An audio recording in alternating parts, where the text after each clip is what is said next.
Bom, boa tarde a todos. Boa tarde, Marcelo, Dr. Valentim, Dr. Clério, Dr. Pedro.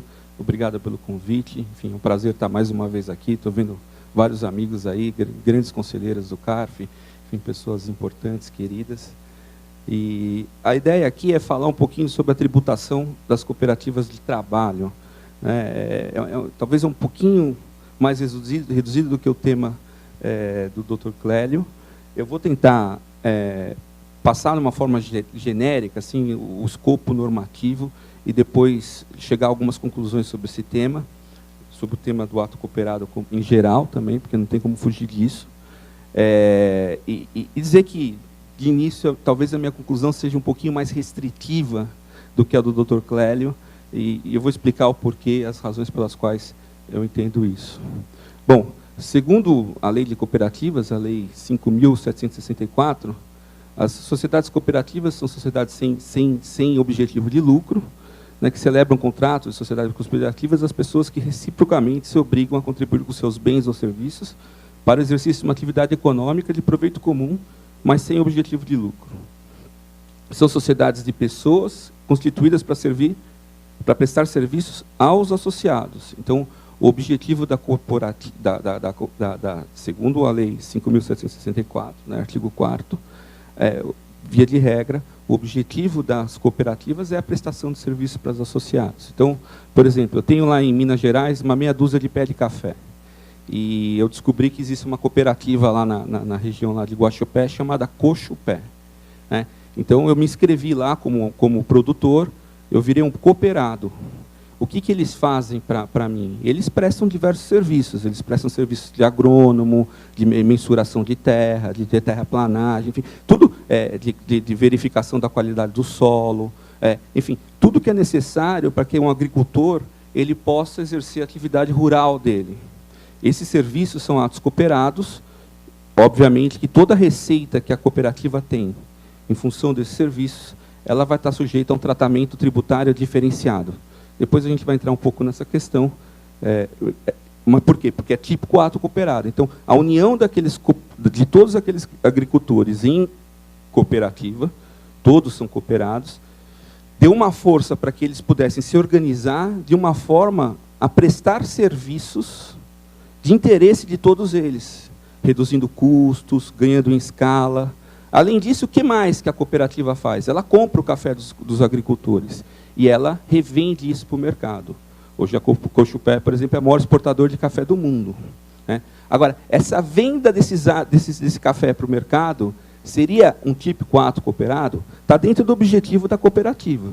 Ela está viabilizando uma venda em escala. Aquele pequeno produtor, como é o meu caso, com 6 pés de café, ele não tem condição de vender para a China ou vender para um café seleto, enfim. Mas quando eles unidos, eles ganham escala, conseguem melhor preço, e essa venda é feita de uma maneira melhor e mais rentável para os associados. É ato cooperado? Na definição literal do artigo 4º da Lei 5.764, não.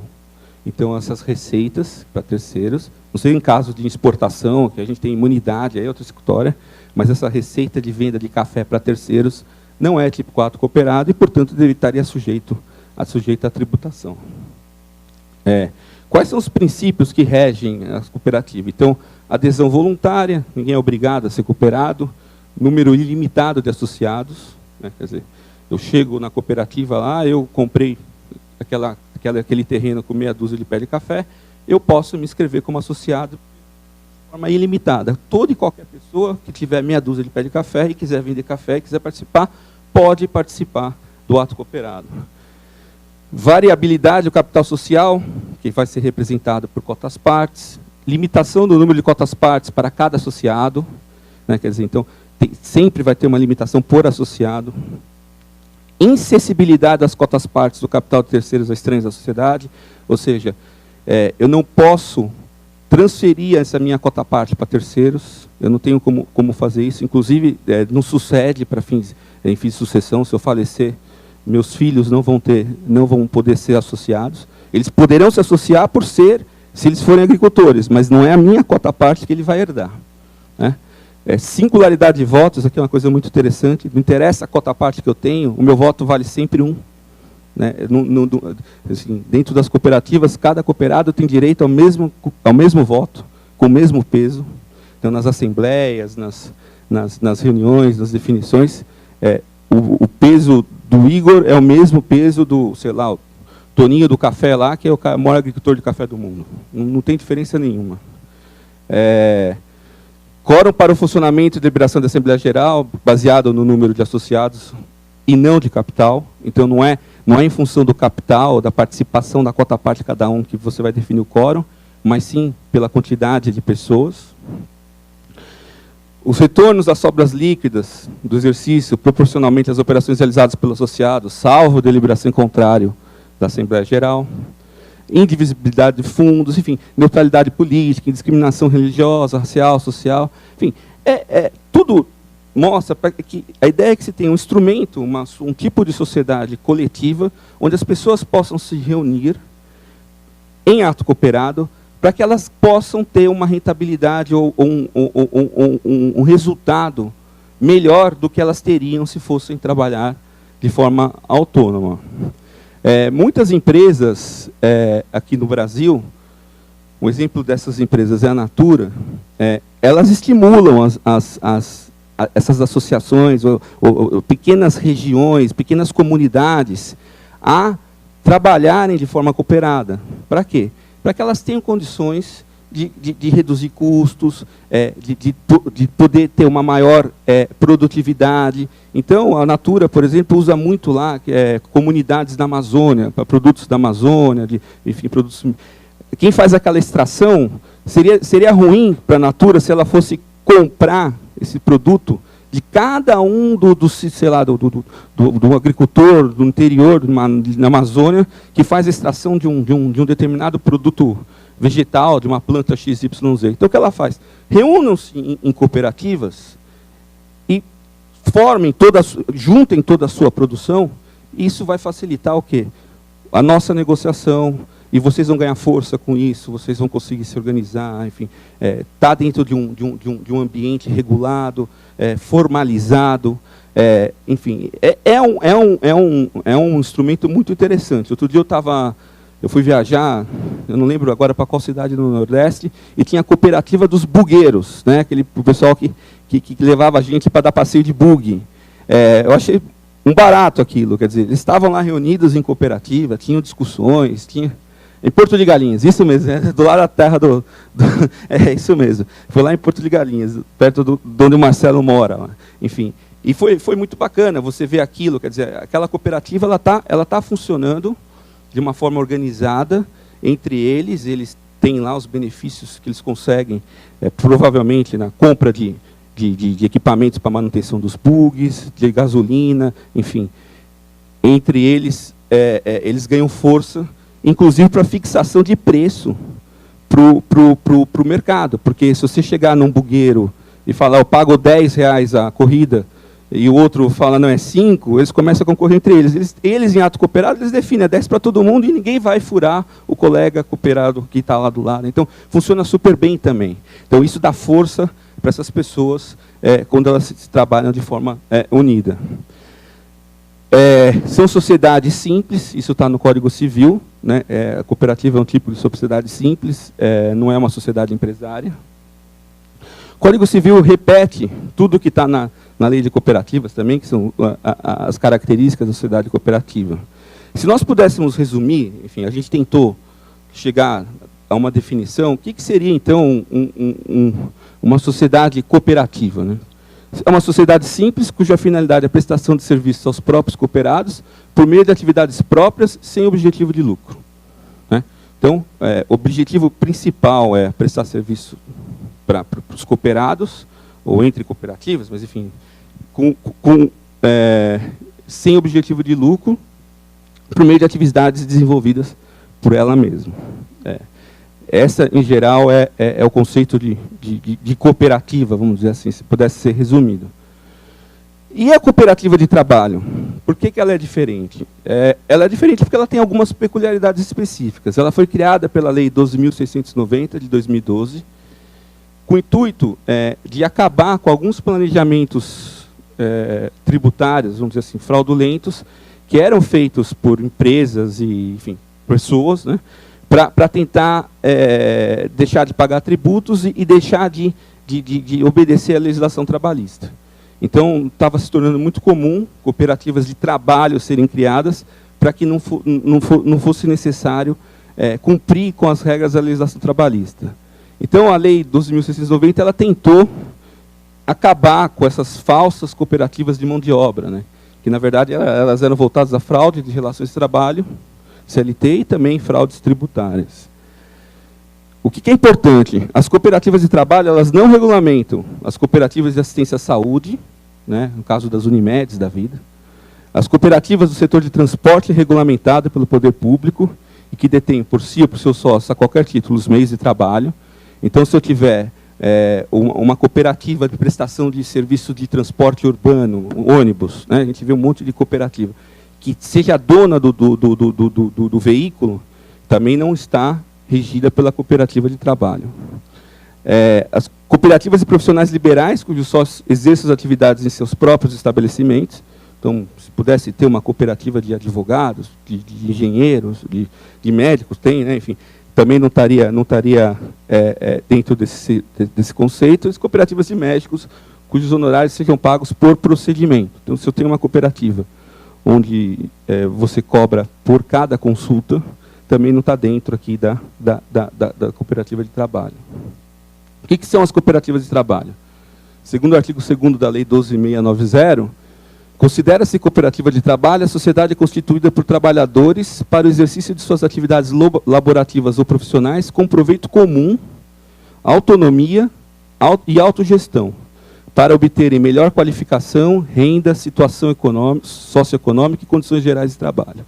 Então, as pessoas se unem para conseguir uma melhor situação econômica, uma melhor qualificação, uma melhor renda, uma autogestão, ter autonomia, não depender, enfim, de ninguém do ponto de vista hierárquico, enfim, exercer com liberdade as próprias atividades. É o exemplo que a gente falou aí das cooperativas que a Natura e tem outras empresas também estimulam que sejam constituídas em diversas comunidades aí por esse Brasil.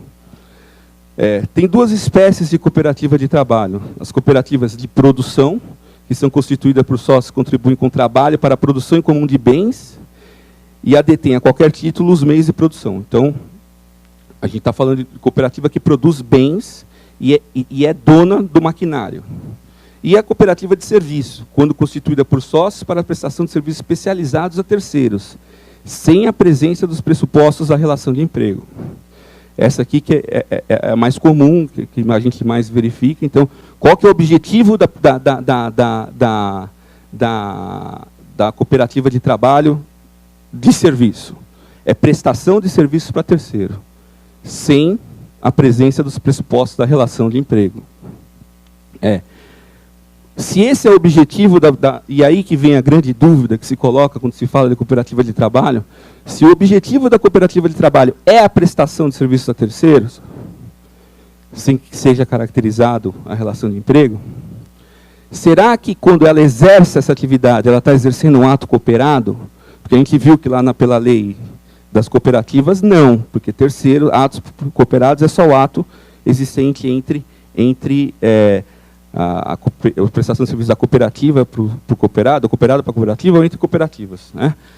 Aqui, a gente tem uma definição clara no sentido de que, muito embora o objetivo seja de desenvolver, dar melhor condição para os cooperados, né, do mesmo jeito que a outra, ela tem a de serviço, ela é constituída para prestação de serviços terceiros.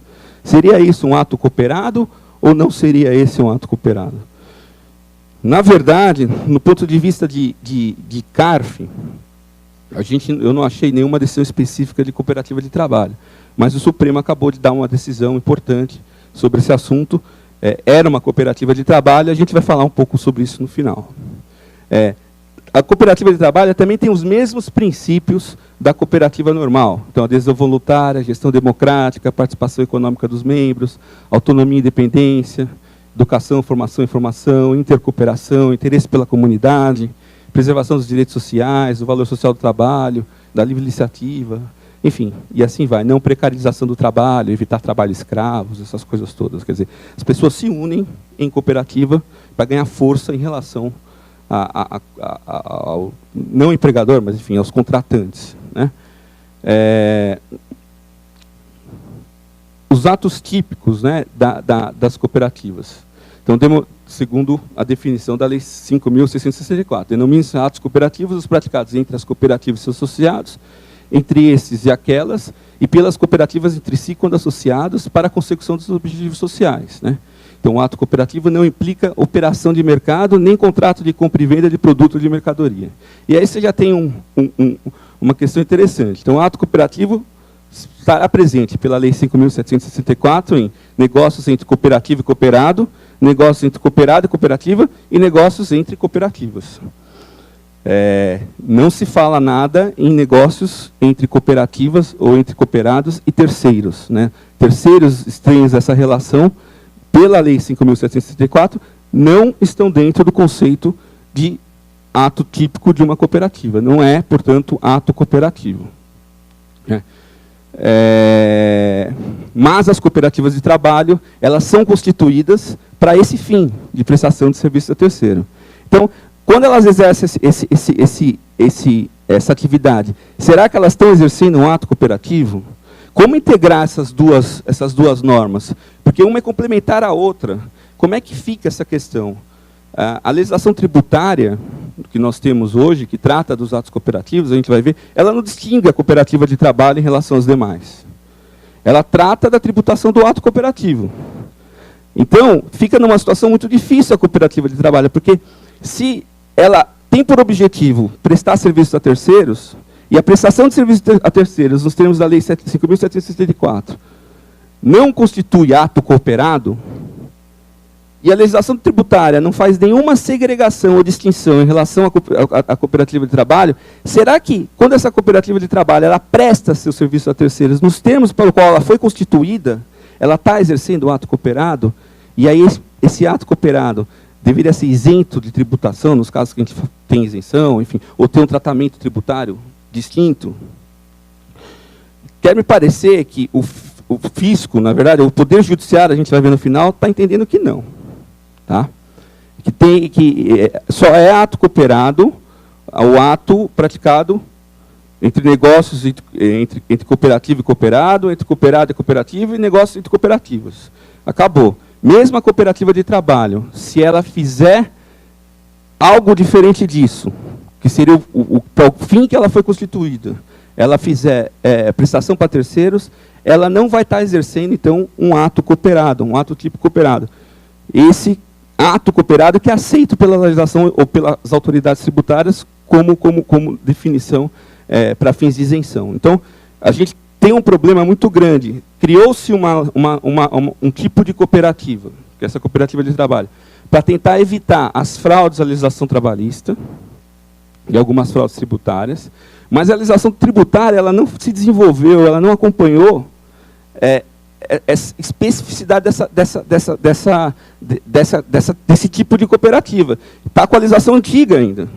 E na legislação antiga, ato cooperado é isso aqui. O doutor Clério colocou aqui alguns casos do CARF, onde tem a interpretação um pouco mais abrangente, mas, infelizmente, essa não tem sido a regra do CARF. A interpretação tem sido sempre a mais restritiva, via de regra, salvo algumas exceções, que são os casos onde o doutor Clério aqui apresentou. Mas, via de regra, se procura uma interpretação restritiva. E tem porquê, né? Se a gente está falando de desoneração, a interpretação tem que ser literal, é o que fala o 111 do CTN. Não caberia uma interpretação teleológica, de acordo com a finalidade, enfim. E aí, em função disso, quer me parecer que as cooperativas de trabalho, muito embora sejam cooperativas demasiadamente importantes, interessantes para o desenvolvimento de certas comunidades, o desenvolvimento das pessoas, né, como ser humano, né, de determinadas regiões do país, onde a pobreza é imensa, elas não teriam capacidade sozinhas de se organizar, enfim, do ponto de vista tributário, elas acabam ficando um pouco prejudicadas, porque a legislação, de fato, ela não traz nenhuma exceção à regra, no sentido de que tem que ser ato entre cooperados ou entre cooperativas. E cooperativas e cooperados. Além dos sujeitos envolvidos, o ato deve atender aos fins da cooperativa e não visar o lucro, né? Não há ato cooperativo em operações praticadas com terceiros. De novo, Lei 5.764. Então, a configuração de um ato cooperado exige a presença de 3 elementos essenciais, pelo que está na lei: o sujeito, cooperativas e cooperados. O objeto, todas as finalidades de qualquer cooperativa. E a finalidade tem que ser os fins da cooperativa. E a finalidade vai ser a ausência de lucro, né? Simplesmente é uma forma de organização sem visar um fim lucrativo, mas uma possibilidade de sustento para as pessoas que estão exercendo essa atividade. A prática do ato cooperativo traz a aplicação de regras próprias do direito cooperativo, afastando, portanto, então, regras civis, comerciais, trabalhistas, entre outros. Na esfera tributária, o ato cooperativo implica, em alguns casos, a impossibilidade de tributação em virtude do tratamento diferenciado a ele conferido pela legislação tributária. Então, o que é importante aqui na questão tributária? A gente tem que pegar o 146 do Código Tributário Nacional. O que ele fala? Da Constituição Federal. O que ela fala? Cabe à lei complementar estabelecer normas gerais em matéria de legislação tributária, especialmente sobre adequado tratamento tributário ao ato cooperativo praticado pelas sociedades cooperativas. Então, como bem colocou o Dr. Clério aqui, a Constituição ela não fala em isenção ou imunidade, na verdade, ou deixar de pagar tributo, desoneração, enfim. Ela fala em adequado tratamento tributário. E adequado tratamento tributário é um conceito muito vago, né? O que é um tratamento tributário adequado a uma sociedade cooperativa? O que é um tratamento tributário adequado a uma sociedade de médicos, de advogados, né? Enfim, a Constituição disse, mas não disse nada, né? Então, só disse o seguinte: a lei complementar ela tem que dar um adequado tratamento tributário ao ato cooperativo, praticado pelas sociedades cooperativas.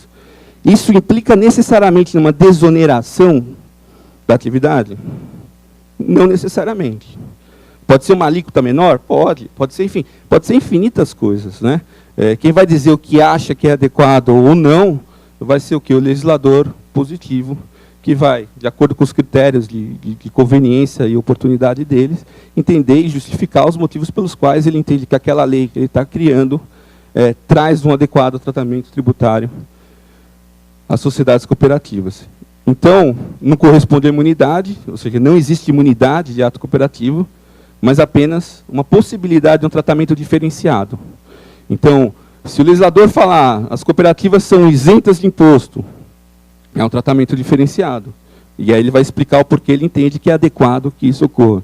São isentos de imposto só em relação aos atos cooperados. Tudo bem, é um tratamento diferenciado. Ele vai explicar o porquê que ele acha que isso é o tratamento adequado. Tudo aqui é possível. Não são isentas de imposto, mas recolhe o IRSS, é uma alíquota menor. Não tem problema. Vai explicar o porquê que entende que esse é o tratamento adequado para uma sociedade cooperativa. Enfim, é muito genérico, mas é o que é, enfim, é o que está na Constituição. Então, assim, muitas brigas que se fala, as cooperativas não deveriam pagar nada de imposto. Enfim, eu acho que o pleito é até justo, né, do ponto de vista da importância que é o negócio, a cooperativa, mas não está previsto na nossa Constituição essa obrigatoriedade para o legislador, né? Então, hoje, o que acontece? As cooperativas elas são sujeitas ao imposto de renda e à contribuição social sobre o lucro, na sistemática do lucro real presumido, como qualquer imposto, como qualquer empresa, só que, com relação aos atos cooperados, há uma isenção. Então, o legislador tributário ele entendeu por bem isentar as cooperativas em relação aos atos cooperados. Mas, em relação aos atos não cooperados, ela pode exercer alguns atos desde que tenha relação com a atividade dela. Não há isenção de imposto de renda e não há isenção de contribuição social sobre o lucro. O que o artigo 183 do regulamento, ele fala em relação a isso, né? Ele fala: sociedades cooperativas que obedecerem ao disposto na legislação específica pagarão imposto calculado sobre os resultados positivos das operações e atividades estranhas à sua finalidade, tais como. Então, esse tais como não é taxativo, não é, enfim, é uma sugestão, né, sugestivo. Então, está relacionando as possibilidades de comercialização ou industrialização pelas cooperativas agropecuárias ou de pesca, de produtos adquiridos de não associados, agricultores, pecuaristas ou pescadores, para completar lotes destinados a cumprimento de contratos ou para suprir capacidade ociosa de suas instalações industriais. O fornecimento de bens ou serviços a não associados para atender aos objetivos sociais. E aqui a gente já vê o problema das cooperativas de trabalho. Então, as cooperativas de trabalho, elas são criadas para fazer exatamente isso. O fornecimento de bens e serviços a não associados, né?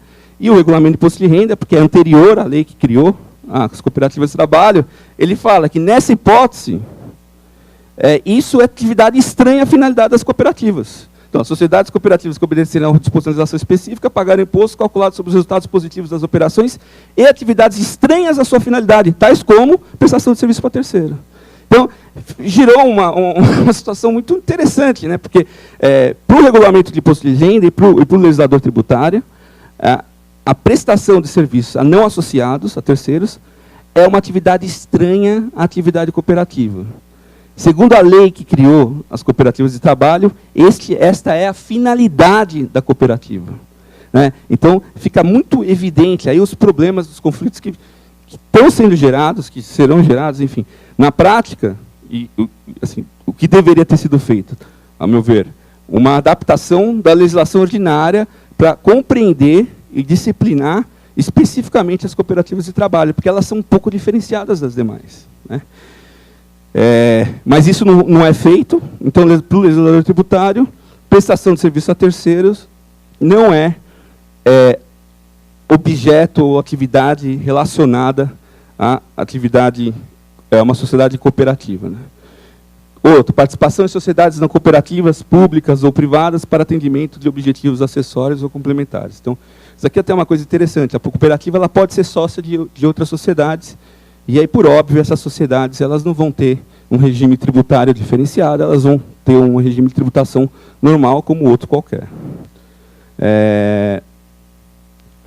Aí tem questões específicas em relação a outras cooperativas de agropecuárias de pesca, poderão adquirir produtos não associados, enfim. Então, aqui eu acho que a gente não precisa nem entrar muito nesse detalhe, mas são previsões específicas na legislação que sempre se remetem à Lei 5.764 de 71. Essa é a base da legislação tributária brasileira, ou seja, a legislação tributária ela trata dessa lei, mas ela não trata das cooperativas de trabalho. Então, a gente fica numa situação bastante complicada. Enfim, são diversos exemplos, né? As sociedades cooperativas que obedecerem à disposição da legislação específica não terão incidência do imposto sobre suas atividades econômicas e proveito comum sem objetivo de lucro. Então, aqui, basicamente, o que eles estão dizendo se for ato cooperado, sociedade objeto próprio da cooperativa, você vai ter isenção da tributação. As mesmas regras, elas se aplicam também à contribuição social sobre o lucro, que determina a tributação somente para os resultados dos atos cooperados.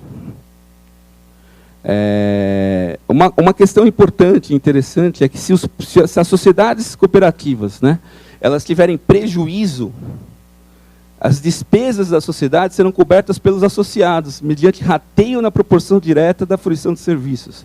Isso eu acho uma questão bastante interessante, porque comprova que, de verdade, a cooperativa não tem lucro, né? Ela tem superávit, né? Porque se eu tiver prejuízo, esse prejuízo eu não utilizo esse prejuízo. Eu sou obrigado a exigir que os meus associados cubram esse prejuízo, ou seja, a cooperativa não pode ter prejuízo. Então, é uma situação muito sui generis também. O PIS e COFINS, né? Mesma coisa, via de regra, permanece vigente as normas, né, de tributação pela sistemática cumulativa, e se tributa somente, não se tributa somente os atos cooperados. Existe o PIS sobre folha de salários previstas no artigo 2º, que vai incidir, ou seja, tudo que é ato não cooperado, tudo que é ato não cooperado, tudo que é ato não cooperado, a gente é tributado com base no PIS e COFINS sobre receita. Tá? A cooperativa proporcional, ela tem que fazer um cálculo proporcional, porque com relação ao ato cooperado, o PIS dela é sobre folha de salários, e o COFINS é isento. Então, ela pode ser isenta de COFINS, ter receitas isentas de COFINS, receitas tributadas de COFINS, receitas tributadas pelo PIS e folha de salários tributadas pelo PIS. Então, é uma tributação bastante interessante e diferenciada, enfim, mas é como está a nossa legislação. No caso em que elas são tributadas, tem diversas exclusões da base de cálculo que na prática equivalem a uma isenção, porque, enfim, você tira todas as receitas do ato cooperado, você tira, na prática equivale a uma isenção do PIS e da COFINS para essas cooperativas. O que é importante também? Elas têm que destacar, mediante comprovação documental, a documentação abidônea, o que são os atos cooperados. E, necessariamente, ela precisa fazer essa segregação entre atos cooperados e não cooperados. Se não tiver essa segregação destacada na contabilidade, isso pode gerar um problema para a cooperativa que vai ter que... Enfim, a gente viu aqui uma decisão do Ivan Alegretti determinando a tributação de todos os atos. Só que aqui é uma questão muito importante. O que a gente viu já lá no escritório e que foi muito interessante perante o Conselho. O Conselho tem o entendimento de que o fiscal tem que solicitar para a cooperativa que ela indique o que é ato cooperado e o que não é ato cooperado quando não está essa segregação muito clara. Se a cooperativa não disser nada, o fiscal tem a faculdade ele pode tributar tudo. Se ele não perguntar o que é ato cooperado e o que não é ato cooperado, e tributar tudo como se ato não cooperado fosse, o auto de infração gera uma nulidade. Então, isso é uma questão bastante interessante das cooperativas, porque, via de regra, o que a gente verifica? Muitas autuações onde se tributa tudo como se não fosse ato cooperado, e o fisco nunca perguntou para a cooperativa, ou deu oportunidade durante o processo de fiscalização para a cooperativa segregar o que é resultado da atividade cooperada e o que não é resultado da atividade cooperada. É óbvio que uma cooperativa, parece ser óbvio que uma cooperativa, ela sempre vai ter resultados de atividade cooperada. Né? Eu acho pouco provável que 100% do resultado de uma receita de uma atividade de uma cooperativa seja de atividades não cooperadas. Né? Então, tributar tudo como se fosse de atividades não cooperadas, com certeza você não está aplicando o artigo 142 do CTN, que fala que você tem que tributar o montante do tributo devido, você tem que exigir um montante de tributo devido no lançamento. Você, enfim, por uma questão até lógica, é sabido, o fiscal, quando autua, ele sabe que ele não está tributando tudo da forma que deve tributar. Então, tem algumas decisões do CARF que são muito interessantes, que falam, se o fiscal não perguntou para a empresa, para a cooperativa, para segregar, ainda que não estivesse destacada na contabilidade, se ele não perguntou, tributar tudo gera nulidade do auto integralmente. Então, é uma questão bem específica, mas a gente vê alguns casos sendo cancelados em função disso.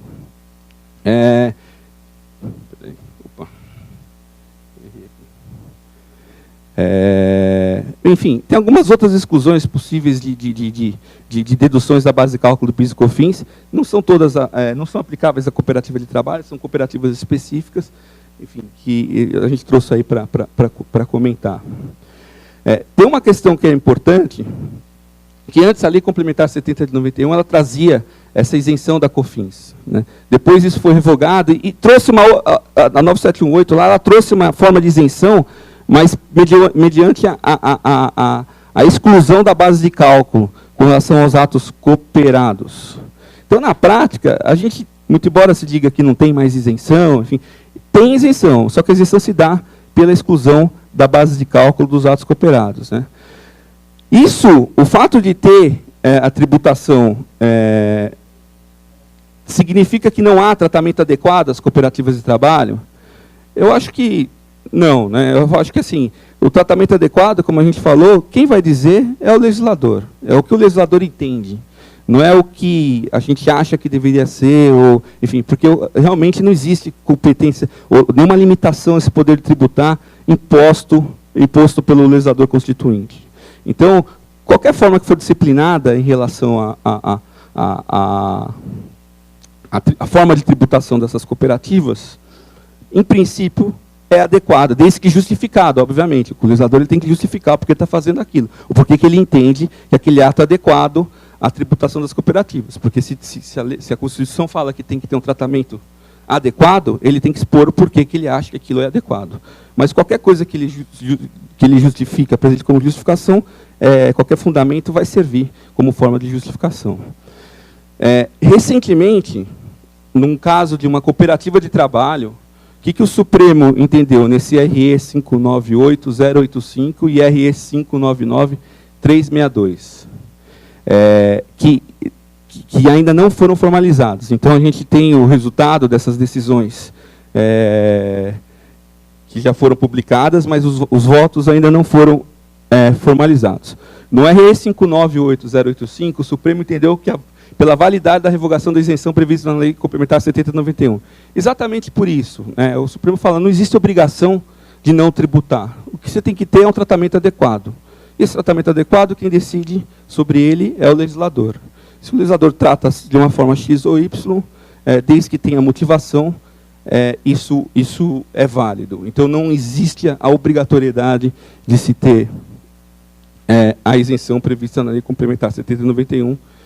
Inclusive, ele até admite que uma lei ordinária venha revogar essa lei complementar. Isso é também dentro do regime de repercussão geral. Então, essa questão ficou pacificada do ponto de vista tributário. No RE 599-362, o que se incidiu? Também cooperativa de trabalho, ficou decidido que há incidência de PIS e COFINS em operações praticadas por cooperativas com terceiros e cooperados, pois, no entender do Supremo, há receita decorrente da prática desses atos.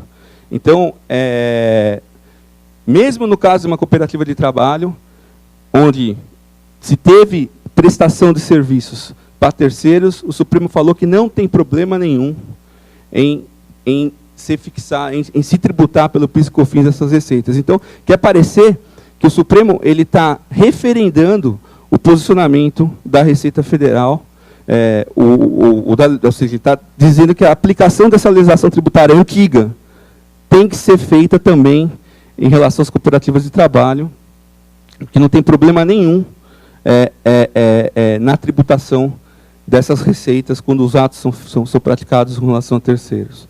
Isso pode trazer assim, uma consequência enorme para nós, porque no CARF, que já tinha um posicionamento um pouco mais, em algumas posições, um pouco mais abrangente, eu acho que daqui para frente a tendência é reduzir a aplicação, ou seja, tem uma interpretação um pouco bem mais literal e restritiva em relação às cooperativas, uma vez que, por força de se tratar de uma decisão publicada no regime de repercussão geral, ainda não é definitiva, a parte provavelmente vai agravar, vai embargar, enfim, não sei, vai recorrer dessa decisão, a gente não sabe, enfim, se sim ou se não, mas, uma vez que consolidar isso, o CARF fica obrigado a seguir essa decisão, que é uma decisão realmente bastante restritiva sobre a possibilidade da tributação dos atos das cooperativas de trabalho, os atos praticados com relação a terceiro, mesmo que esteja dentro do objeto social da empresa, da cooperativa.